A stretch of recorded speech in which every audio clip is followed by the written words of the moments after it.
السلام علیکم ورحمۃ اللہ وبرکاتہ ان الحمد للہ والصلاة والسلام علی رسول اللہ اما بعد فاعوذ باللہ من الشیطان الرجیم بسم اللہ الرحمن الرحیم۔ اللہ تبارک و تعالیٰ کا بے حد شکر ہے کہ جس اللہ تبارک و تعالیٰ نے ہمیں ایک مرتبہ پھر صحت اور ایمان کے ساتھ رمضان المبارک کا بابرکت مہینہ نصیب فرمایا ہے۔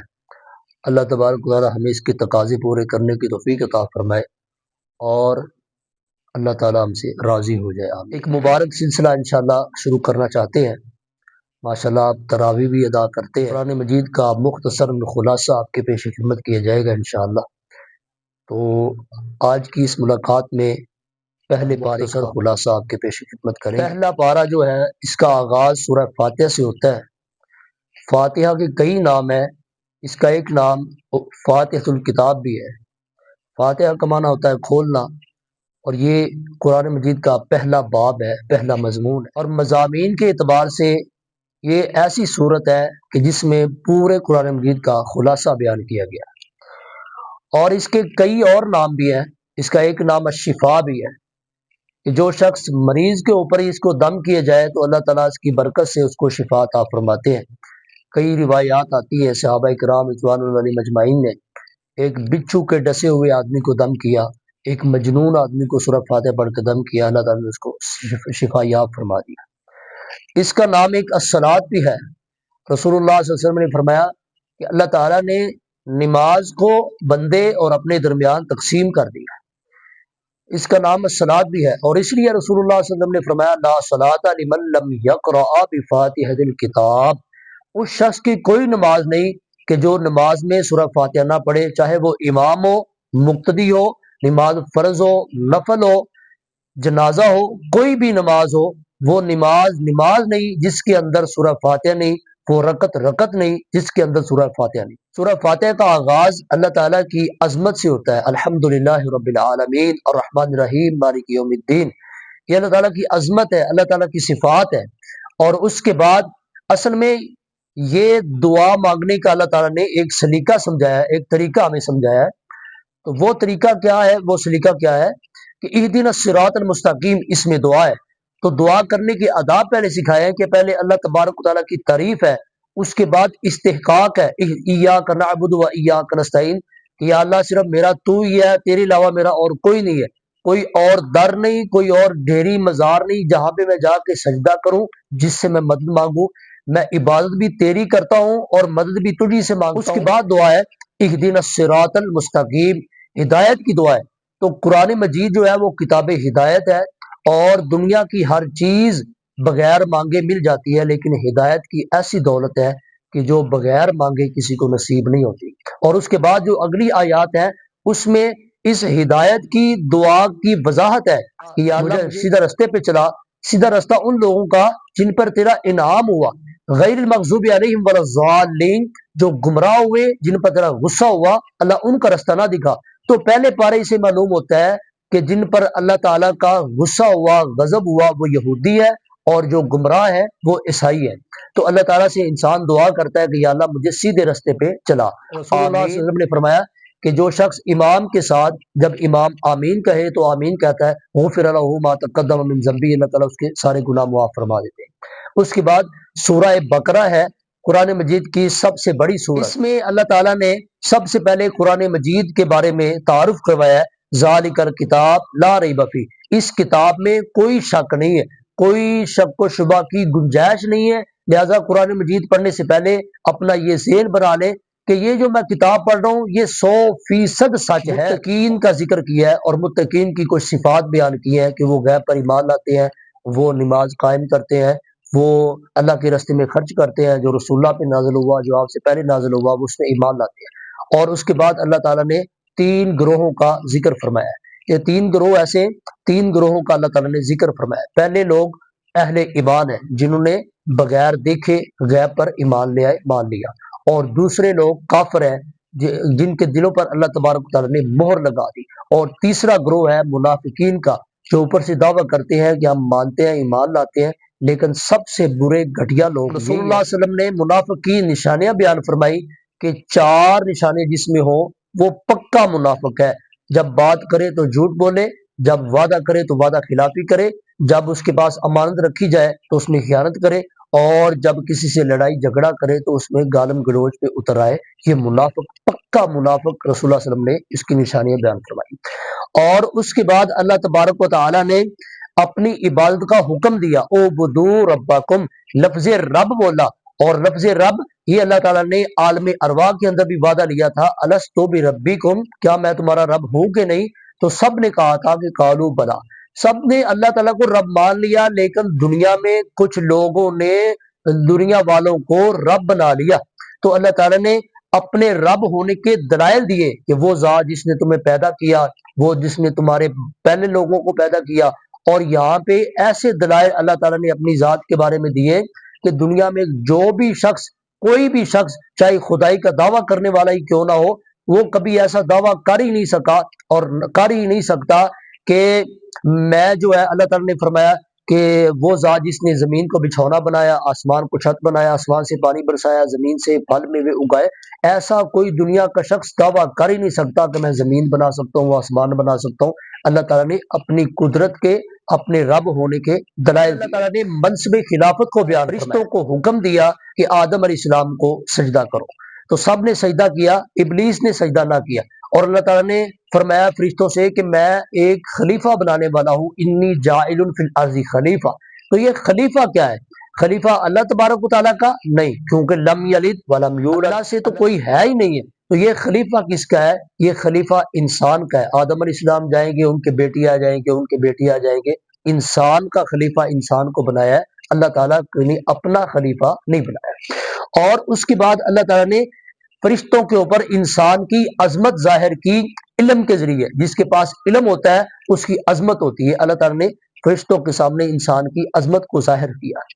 اور اس کے بعد شیطان کی دشمنی کا ذکر کیا کہ اس نے انسان سے، آدم علیہ السلام سے دشمنی کی اور انہوں نے جنت سے نکلوا دیا، حضرت آدم علیہ السلام کو، حضرت ماجی حوا علیہ السلام کو جنت سے نکلوا دیا۔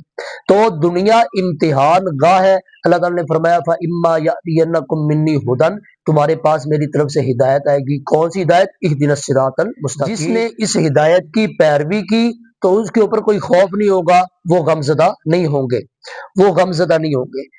اور اس کے بعد اللہ تعالیٰ نے آیت نمبر 40 سے 141 تک بنی اسرائیل کا ذکر فرمایا۔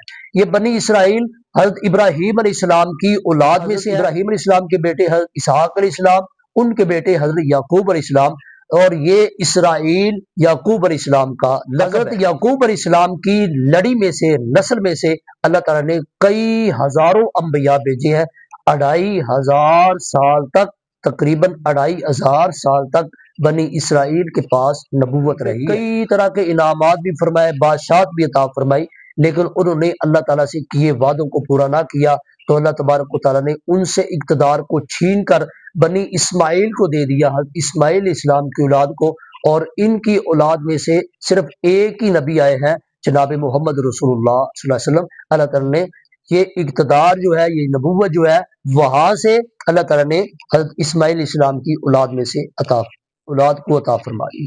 اللہ تعالیٰ نے ابراہیم علیہ السلام کا ذکر فرمایا کیونکہ ان کو یہودی بھی بڑا مانتے تھے، عیسائی بھی بڑا مانتے تھے، مشرکین مکہ بھی بڑا مانتے تھے، وہ کہتے تھے کہ ہم ملت ابراہیم پہ ہیں۔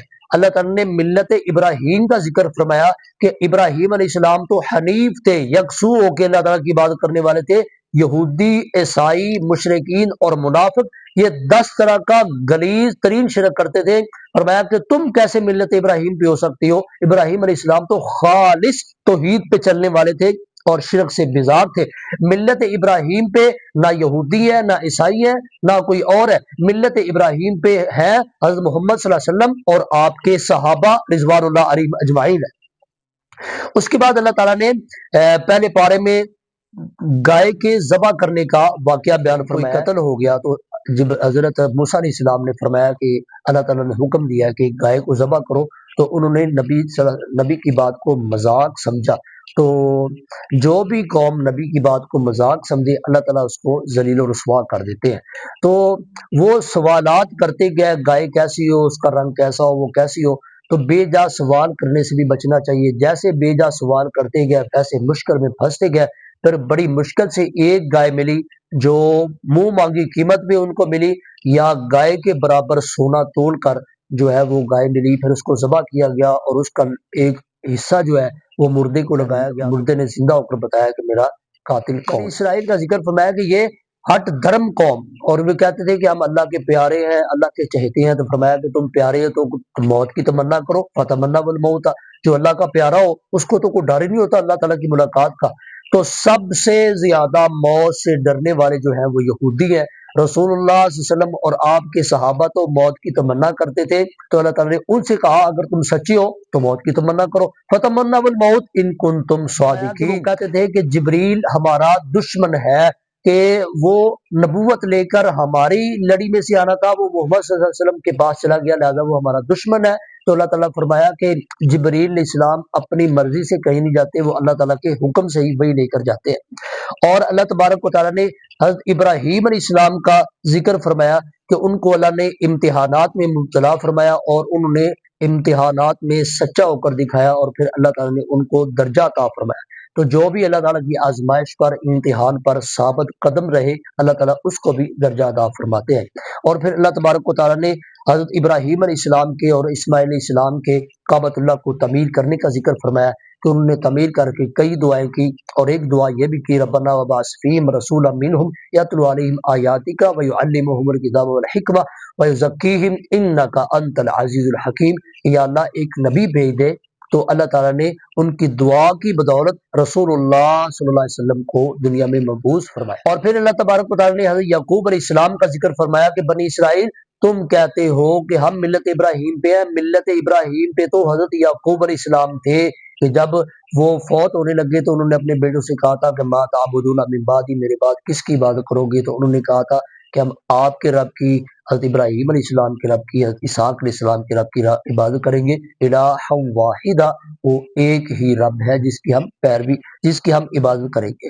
اور اللہ تعالیٰ نے فرمایا تلک امت قد خلت لہا ما کسبت ولکم ما کسبتم، وہ ایک امت تھی جو گزر چکے، تمہارے اعمال تمہارے ساتھ ہیں، ان کے اعمال ان کے ساتھ ہیں، تمہیں ان کے اعمال کے بارے میں نہیں پوچھا جائے گا، اپنے اعمال کی فکر کرو۔ اور یہ بھی ذکر فرمایا کہ یہودی کہتے تھے کہ یہودی بن جاؤ، عیسائی کہتے عیسائی بن جاؤ، تم ہدایت پہ ہوگے۔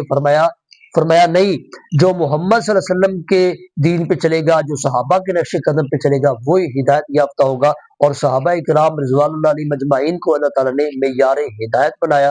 فَإِنْ آمَنُوا بِمِثْلِ مَا آمَنْتُمْ بِهِ فَقَدِ اهْتَدَوْا، اگر ہدایت چاہتے ہو تو صحاب کے رستے پہ چلو، صحابہ کرام رضوان اللہ علیہ مجمعین کے رستے پہ چلو۔ اور اسی لیے رسول اللہ صلی اللہ علیہ وسلم نے فرمایا کہ بنی اسرائیل کے 72 فرقے ہو گئے، میری امت کے 73 فرقے ہو جائیں گے، کلہم فی النار، وہ سارے کے سارے دوزخ میں، آگ میں جائیں گے، ایک فرقہ، ایک جماعت جنت میں جائے گی۔ کہا گیا کہ وہ کون ہے؟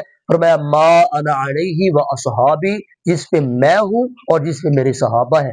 جو میرے رستے پہ چلے گا، صحابہ کے رستے پہ چلے گا، وہی جنتی ہے، وہی ناجی گروہ ہے۔ یہ تھا مختصراً پہلے پارے کا خلاصہ۔ اللہ تعالیٰ ہمیں سنا کر عمل پیرا ہونے کی توفیق نصیب فرمائے۔ اگلی ملاقات میں ملیں گے انشاءاللہ دوسرے پارے کے مختصر خلاصے کے ساتھ۔ السلام علیکم ورحمۃ اللہ وبرکاتہ۔